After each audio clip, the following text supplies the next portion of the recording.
Hello. तो इस deep learning series के सेकंड वीडियो में अब हम डीप लर्निंग के बेसिक्स सीखेंगे। So welcome. चलो अब सीखना शुरू करते हैं।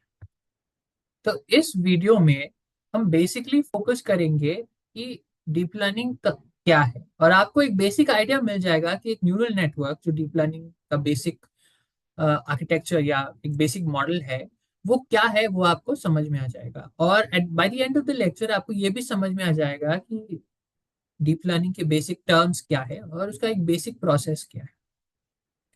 तो अब जैसे एआई की बात होती है तो आर्टिफिशियल इंटेलिजेंस होता है।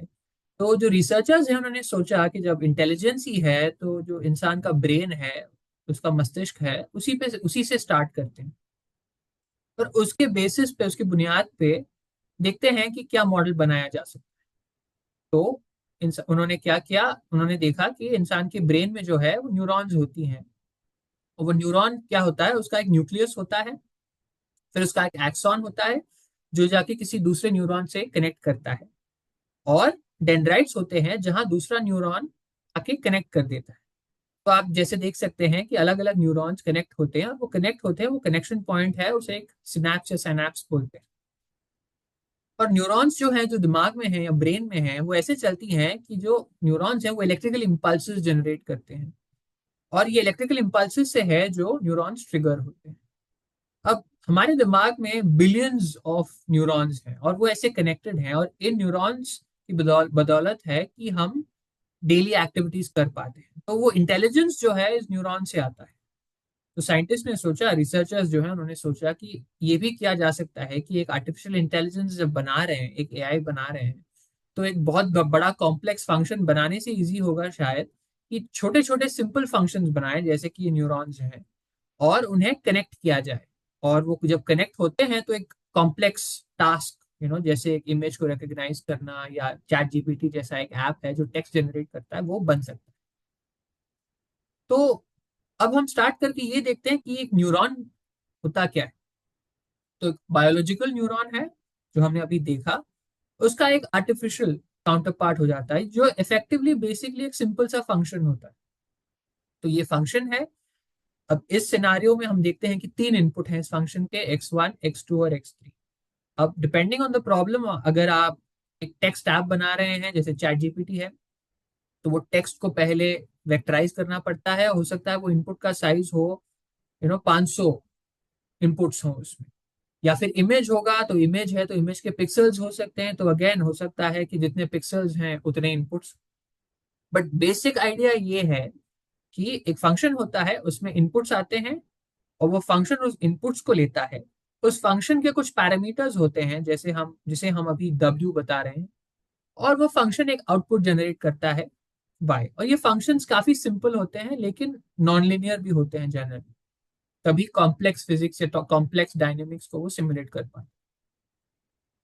तो अब इस न्यूरॉन में थोड़ा और डिटेल में देखते हैं। तो पहले ये होता है कि जब इनपुट्स आते हैं, और इस एग्जाम्पल में हम देखते हैं कि तीन इनपुट्स हैं, x1 x2 और x3।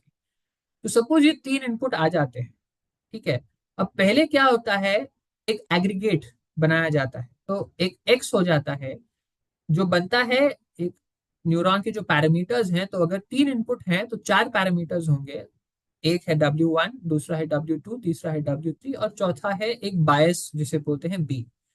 तो ये W1 जो है ये x1 के साथ मल्टीप्लाई होता है, फिर W2 जो है x2 के साथ मल्टीप्लाई होता है, W3 जो है x3 के साथ मल्टीप्लाई होता है, और फिर इन तीनों टर्म को ऐड किया जाता है, और फिर उसके साथ वो बायस को भी जोड़ा जाता है। और जब ये कंप्यूटेशन होता है तो जो आउटपुट आपको मिलता है वो है x। तो ये हुआ एक आर्टिफिशियल न्यूरॉन का पहला फेज, जहां आप तीन इनपुट से एक एग्रीगेटेड वैल्यू तक गए। अब जब ये आपको x मिल जाता है तो सेकंड स्टेप ये होता है कि ये x उस न्यूरॉन के एक्टिवेशन फंक्शन को पास किया जाता है।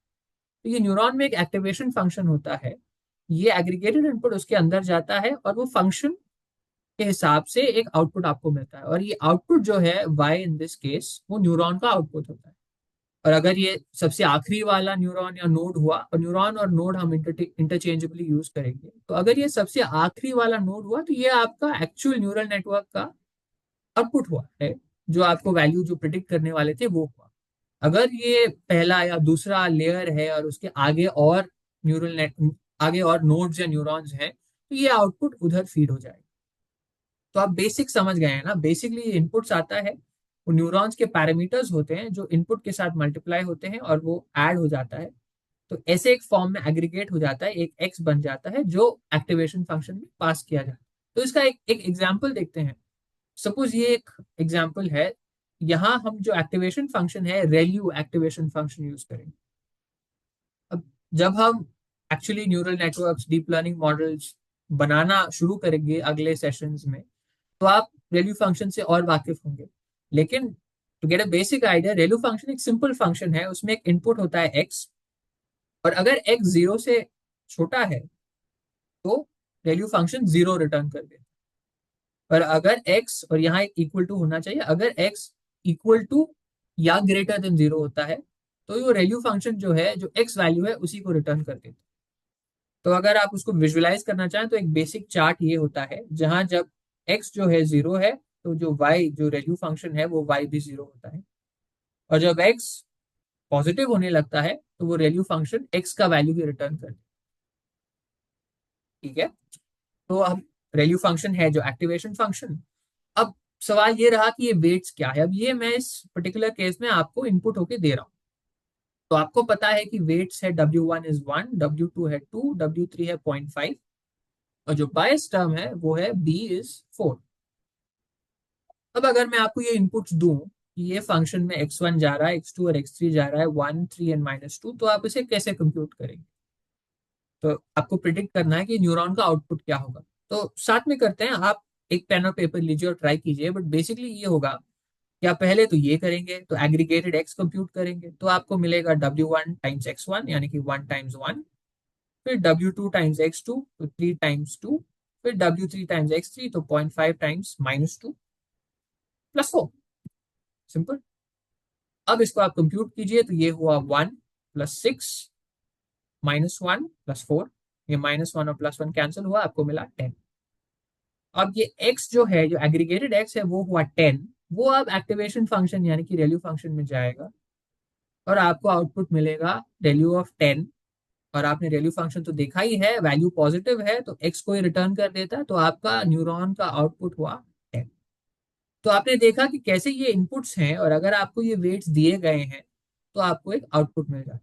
तो ये एक न्यूरॉन आपको समझ में आया। अब अलग अलग एक्टिवेशन फंक्शंस होते हैं, और एज हम अलग अलग टाइप के न्यूरल नेटवर्क्स बिल्ड करेंगे over the next few sessions, आपको समझ में आएगा कि अलग अलग फंक्शंस क्या करते हैं। ठीक है, तो आपको एक न्यूरॉन तो समझ में आया। अब एक न्यूरल नेटवर्क बनाना है तो इन्हें कनेक्ट कैसे करें। अब ये एक एग्जांपल है, जैसे आप न्यूरॉन्स को कनेक्ट कर सकते हैं, बट ये आपको लग ही जाएगा कि ये थोड़ा कॉम्प्लिकेटेड है, और इसको फिर हम इवेल्युएट कैसे करेंगे, इसको कोड अप कैसे करेंगे, तो सब मिला के मुश्किल तो होगा। लकीली ऐसे एक कॉम्प्लिकेटेड और मेसी नेटवर्क बनाने की जरूरत नहीं है। न्यूरल नेटवर्क्स का एक बहुत ही क्लियर स्ट्रक्चर है। तो न्यूरल नेटवर्क में ये होता है कि एक इनपुट लेयर होता है। न्यूरल नेटवर्क को पहले तो क्या होता है कि नोड्स को या न्यूरॉन्स को लेयर्स में अरेंज किया जाता है। तो एक बहुत ही सिंपल स्ट्रक्चर है। तो इस पर्टिकुलर केस में आप देख सकते हैं कि 5 लेयर्स हैं, 1 2 3 4 5। हर लेयर में न्यूरॉन्स होते हैं, जैसे आप देख रहे हैं। तो पहला लेयर जो है उसे इनपुट लेयर पर बुलाया जाता है। वो इसलिए कि वो डेटा जो है, इनपुट लेयर क्या करता है, बेसिकली जो इनपुट है उसे अगले लेयर को पास कर देता है। तो इनपुट लेयर में कोई कंप्यूटेशन नहीं।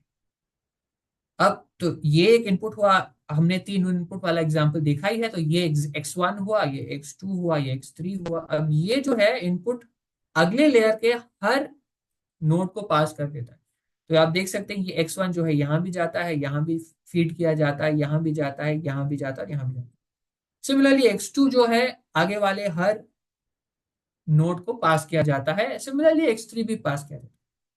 अब सपोज ये एक रेल्यू है, अब इसमें कोई भी एक्टिव नोड हो सकता है, उसमें कोई भी एक्टिवेशन फंक्शन हो सकता है। बट सपोज वही वाला नोड है जो हमने पहले देखा, तो ये क्या करेगा, ये x1 और x2 और x3 को लेगा, पहले उसको एग्रीगेट करके x कंप्यूट करेगा, फिर वैल्यू में पास करके एक y जनरेट करेगा। एक बार वो y जनरेट हो जाए तो ये नोड क्या करेगा, ये नोड अब आगे वाले नोड्स को आगे आगे वाले जो लेयर है उन नोड्स को वो वाई पास कर देगा, तो वो वाई जो है इन नोड्स का इनपुट हो जाता है, तो वो यहाँ भी जाएगा, यहाँ भी जाएगा, यहाँ भी जाएगा, यहाँ भी जाएगा।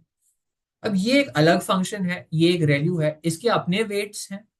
अब ये इनपुट्स यहाँ भी जाएंगे, जो वेट्स हैं वहां दिए गए हैं, उन वेट्स के हिसाब से यहाँ फिर से एक आउटपुट क्रिएट किया जाएगा, और वो आउटपुट आगे वाले लेयर्स को पास किया जाएगा।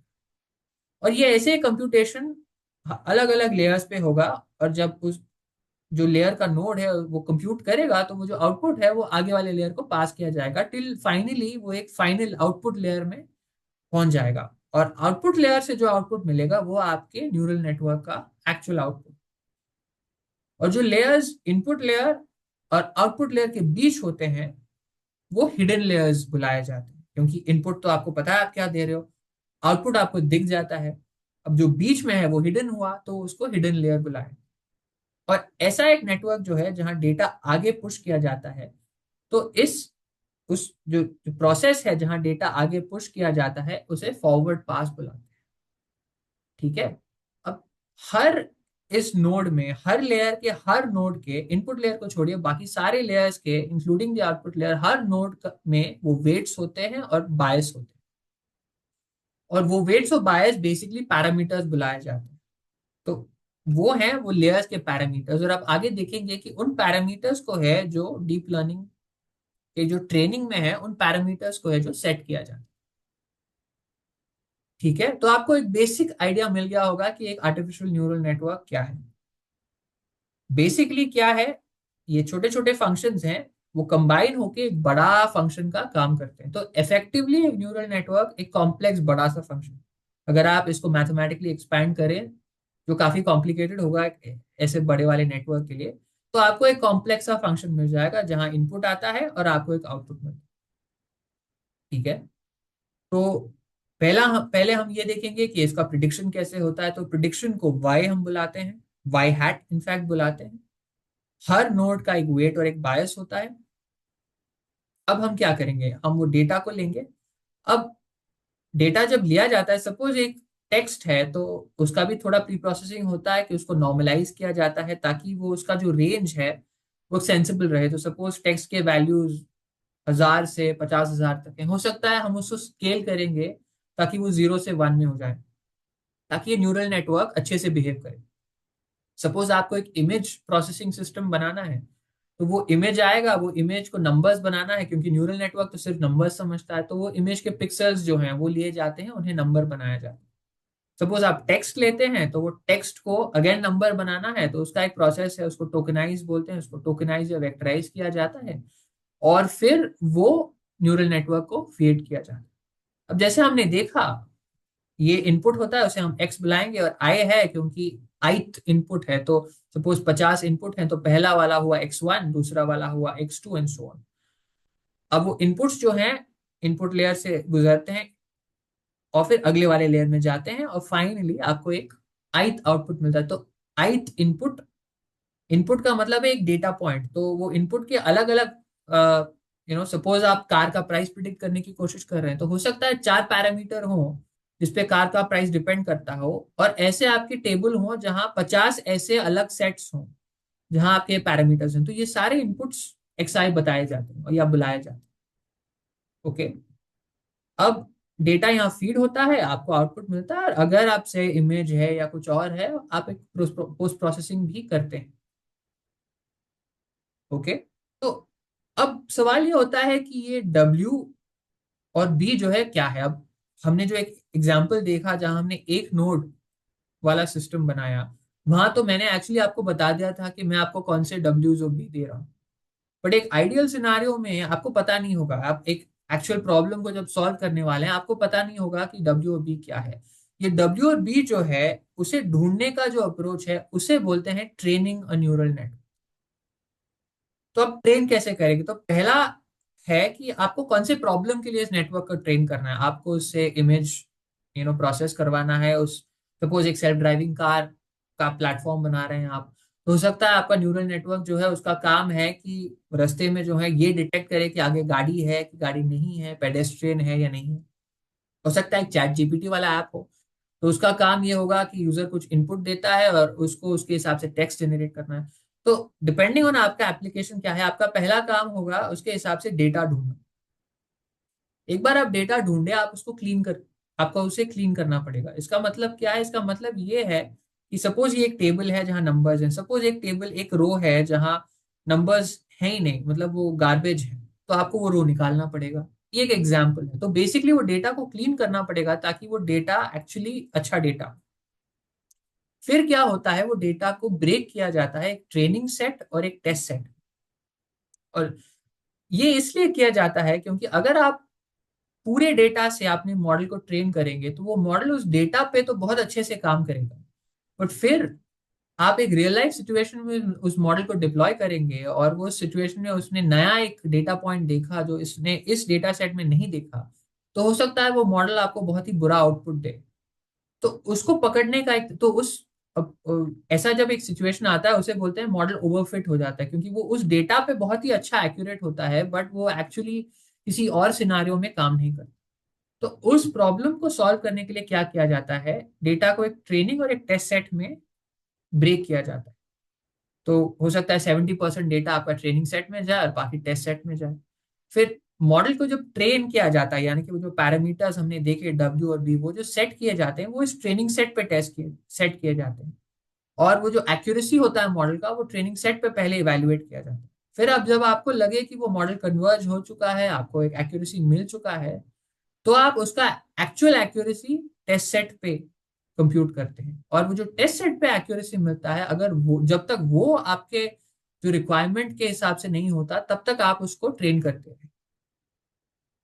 तो अब जो ट्रेनिंग सेट है उसमें डेटा ऐसे ब्रेक किया जाता है कि जो मॉडल है उसके जो इनपुट्स हैं उसे एक्स बुलाया जाता है, जो इनपुट पैरामीटर्स हैं जिसपे वो मॉडल एक्चुअली डिपेंड करता है, तो वो एक्स होता है। और हर एक्स के लिए एक वाई होता है जो आपका एक्चुअल आउटपुट है। तो आपको पता है कि आइडियल सिनारियो में अगर आप एक्स देंगे तो वो मॉडल प्रिडिक्ट करना चाहिए वाई, x1 देंगे तो वो मॉडल को y1 प्रिडिक्ट करना चाहिए, आप x2 देंगे तो y2 प्रिडिक्ट करना चाहिए, एंड सो ऑन।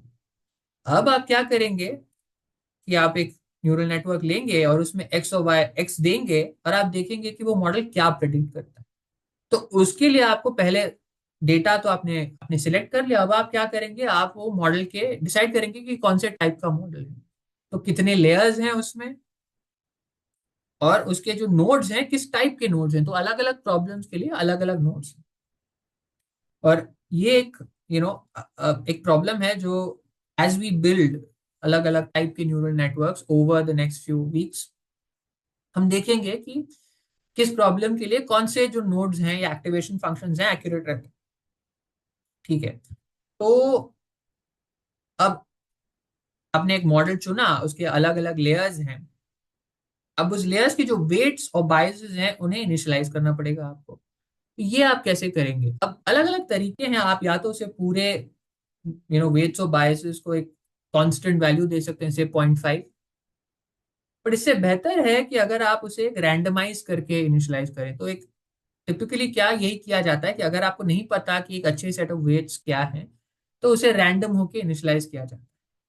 अगर आपको पता है कि इस प्रॉब्लम के लिए ऑलरेडी एक मॉडल ट्रेन किया गया है, तो जो प्रीवियसली ट्रेन मॉडल है उसके वेट से आप स्टार्ट कर सकते हो और फिर अलग डेटा पे आप उस मॉडल को रिफाइन कर सकते हो। और as we do this course या ये सीरीज, हम देखेंगे कि जो वेट्स हैं अलग अलग लेयर्स के, उसे ऐसे आइडेंटिफाई किया जाता है। तो एक WIJ है, ये ऊपर वाला जो आई है वो बताता है कि कौन सा लेयर है, और ये जे बताता है कि वो लेयर का कौन सा नोड है। बी का भी वही वाला है इन टर्म्स ऑफ लेबलिंग। ठीक है। तो आपने देख लिया कि ये वेट्स हैं, हमने इनिशियलाइज कर दिए। अब हम ये डेटा इसमें से पास करेंगे। तो हमने पहला वाला एक्स लिया और वो पास कर दिया, आपको एक आउटपुट मिला y hat i। अब आपको पता है कि ये आउटपुट क्या होना चाहिए, वो y होना चाहिए, आपको मिला y hat। तो आप क्या करेंगे, आप ये देखेंगे कि उसका एरर क्या है। तो आपको एक एरर मिल जाएगा। तो जो एरर कंप्यूट होता है उसको बोलते हैं लॉस फंक्शन। कि आप जब मॉडल इनपुट डालते हैं इसमें कितना लॉस है, कि आपको वो जो आउटपुट मिलता है वो कितना गलत है। तो आप पहला वाला डेटा पॉइंट डालेंगे x1, आपको एक y1 मिलेगा, आप y1 hat के साथ कंपेयर करेंगे।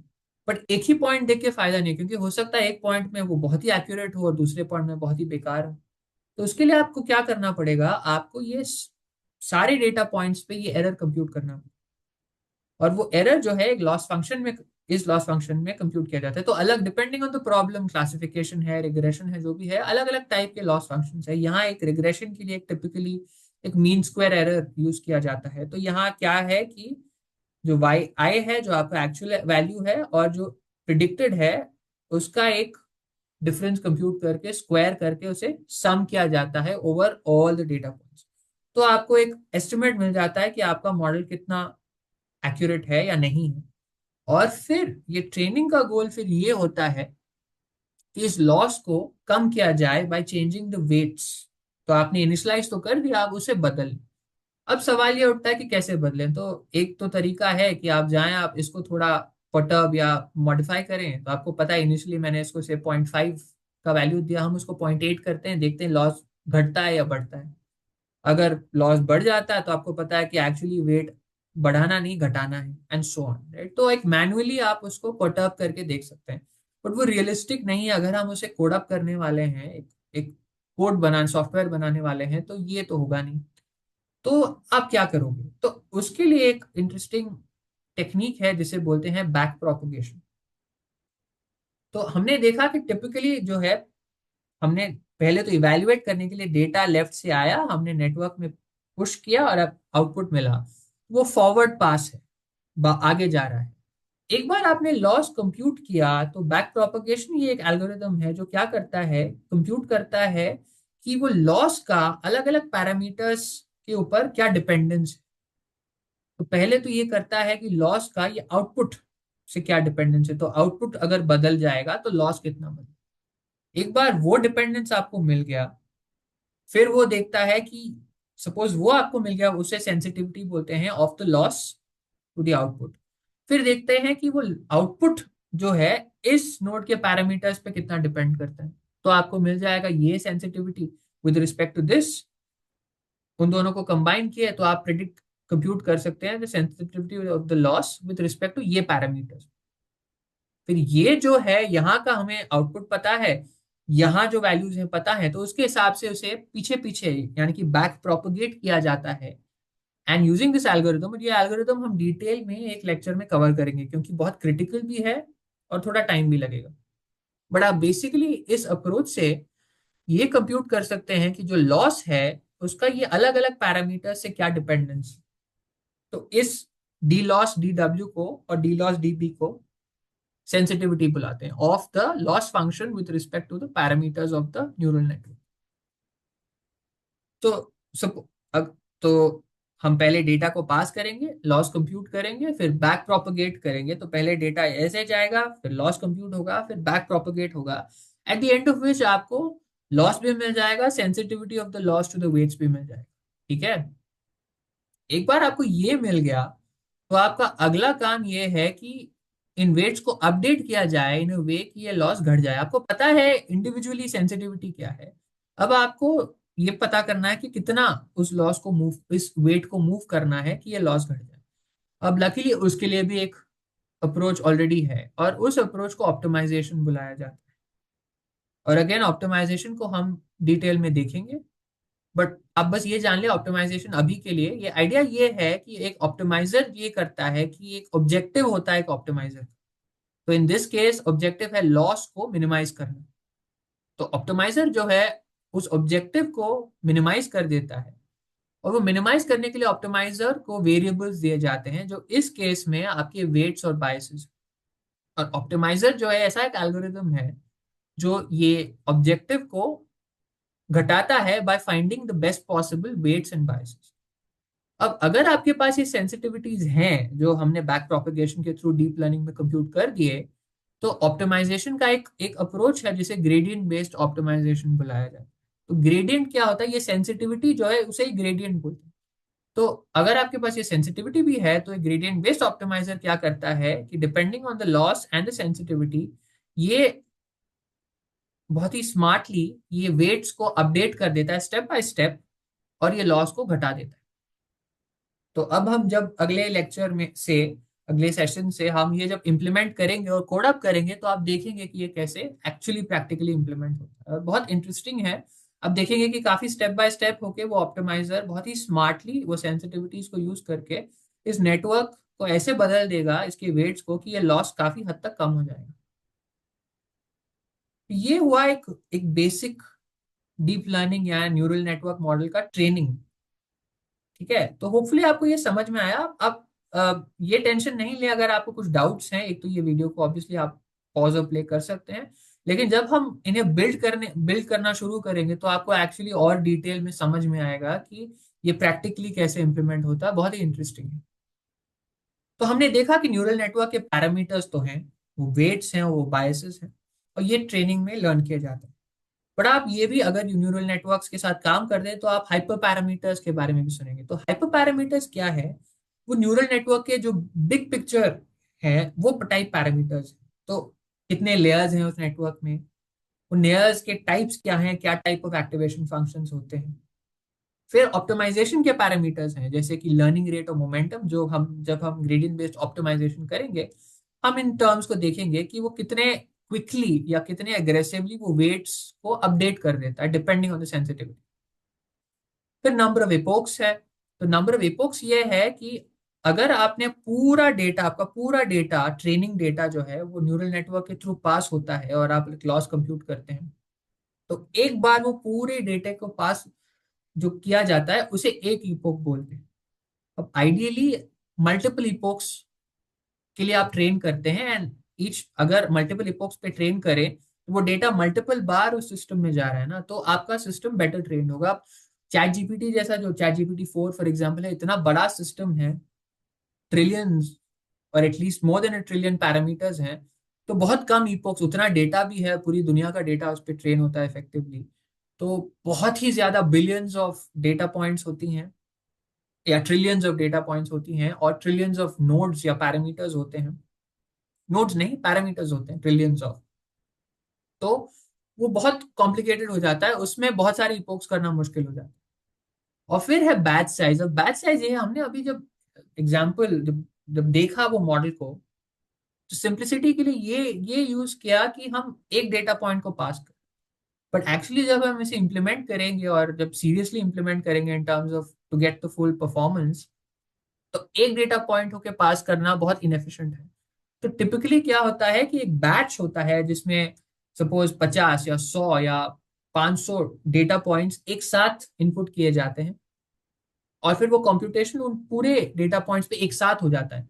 और क्योंकि सिस्टम्स काफी फास्ट हैं आज के जमाने में और जीपीयूज भी यूज होते हैं, तो वो एक साथ वो बहुत ही एफिशिएंटली वो मल्टीपल डेटा पॉइंट्स को कंप्यूट कर देता है। वो मैट्रिक्स ऑपरेशंस के थ्रू होता है, जो हम आराम से सीखेंगे।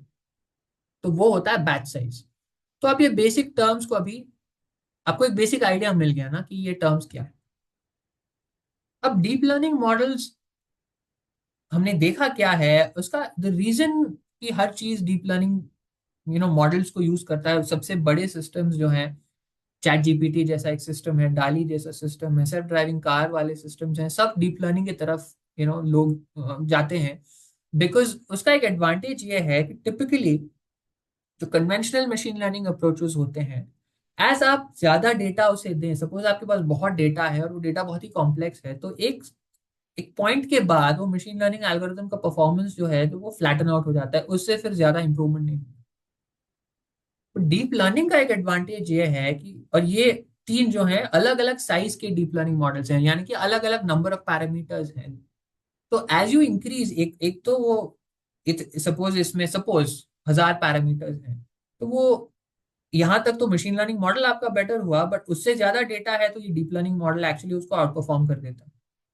बट ये अभी फ्लैटन करना शुरू हुआ। बट इस पे अगर आप ज्यादा पैरामीटर्स ऐड करें बाय एडिंग से मोर नोड्स, तो ये और इम्प्रूव कर जाता है। सपोज आप उससे भी बड़ा एक नेटवर्क लें तो ये और इम्प्रूव हो जाता है, ऑलमोस्ट लिनियर। ये लिनियर नहीं है बट उतना हो जाता है। तो उसका एक एग्जांपल है chat GPT, right? Chat GPT जो पहला वर्जन निकला उसमें 117 मिलियन पैरामीटर्स थे, और उसका परफॉर्मेंस ठीक ठाक था। बहुत ज्यादा ऑब्वियसली उन्होंने जो, और वो चैट जीपीटी नहीं, जीपीटी जो GPT 1 है उसकी बात कर रहा हूँ मैं, सॉरी। तो उसके लिए उन्होंने ऐप निकाला ही नहीं, बिकॉज वो उतना इंटरेक्टिव नहीं था, काफी कॉम्प्लेक्स था उसको यूज कर। अब जब तक वो चैट GPT 4 अभी जो है उस पे मोर देन 1 ट्रिलियन पैरामीटर्स हैं, तो वो बहुत ज्यादा डेटा पे भी ट्रेन हो सकता है और उसका परफॉर्मेंस बहुत ही बढ़िया है। तो इसलिए लोग डीप लर्निंग मॉडल्स पसंद करते हैं, बिकॉज वो बहुत स्केलेबल है और जितना ज्यादा डेटा आपके पास है, आप वो बड़े बड़े डीप लर्निंग मॉडल्स यूज करके कॉम्प्लेक्स सिस्टम्स डिजाइन कर सकते हैं।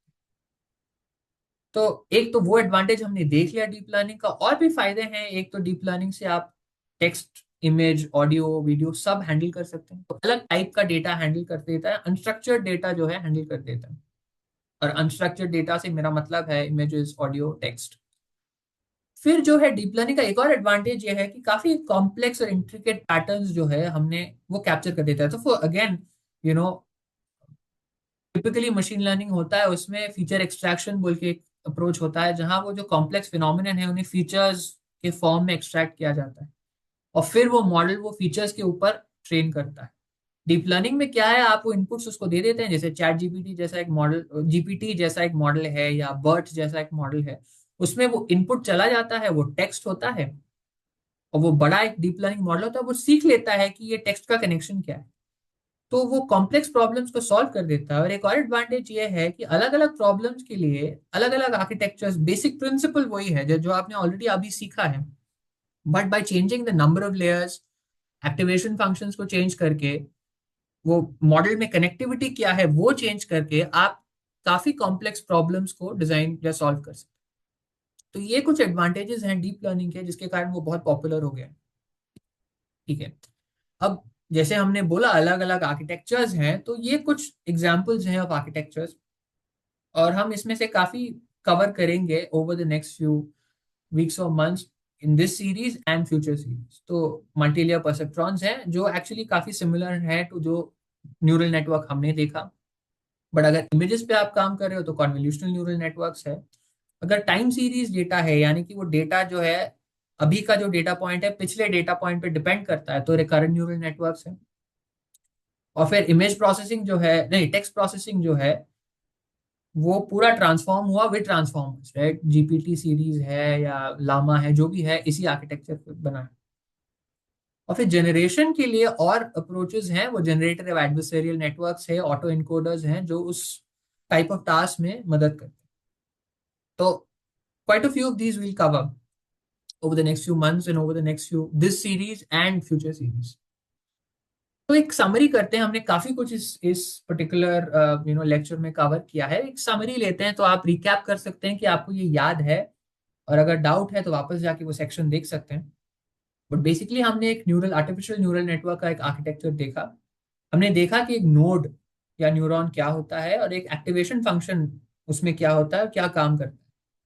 फिर हमने देखा कि एक न्यूरल नेटवर्क को जो है लेयर्स में अरेंज किया जाता है, नोड्स को, और फिर प्रिडिक्शन के लिए उसे फॉरवर्ड पास किया जाता है। उसमें तो डेटा इनपुट से जाता है, इनपुट अंदर जाता है और दूसरे एंड से आपको आउटपुट मिल जाता है। आपने देखा कि उसे ट्रेन करने के लिए एक लॉस फंक्शन यूज होता है, जिससे वो एरर कंप्यूट होता है, और फिर उसका सेंसिटिविटी जो है बैकवर्ड पास और बैक प्रोपोगेशन के थ्रू कंप्यूट किया जाता है। और फिर इस नेटवर्क को ऑप्टिमाइज किया जाता है यूजिंग एन ऑप्टिमाइजेशन मेथोडोलॉजी। हमने ग्रेडियंट बेस्ड ऑप्टिमाइजेशन की बात की। और ये सारे topics as we start building over the next 2 weeks, ये तो एक अर्ली लेक्चर है। एज वी स्टार्ट बिल्डिंग आपको ये और क्लियर हो जाएगा, आप प्रैक्टिकली देखेंगे कि ये एक्चुअली इम्प्लीमेंट कैसे होता है और ये इसका काम क्या होता है। फिर आपने देखा कि पैरामीटर्स और हाइपर पैरामीटर्स में डिफरेंस क्या है।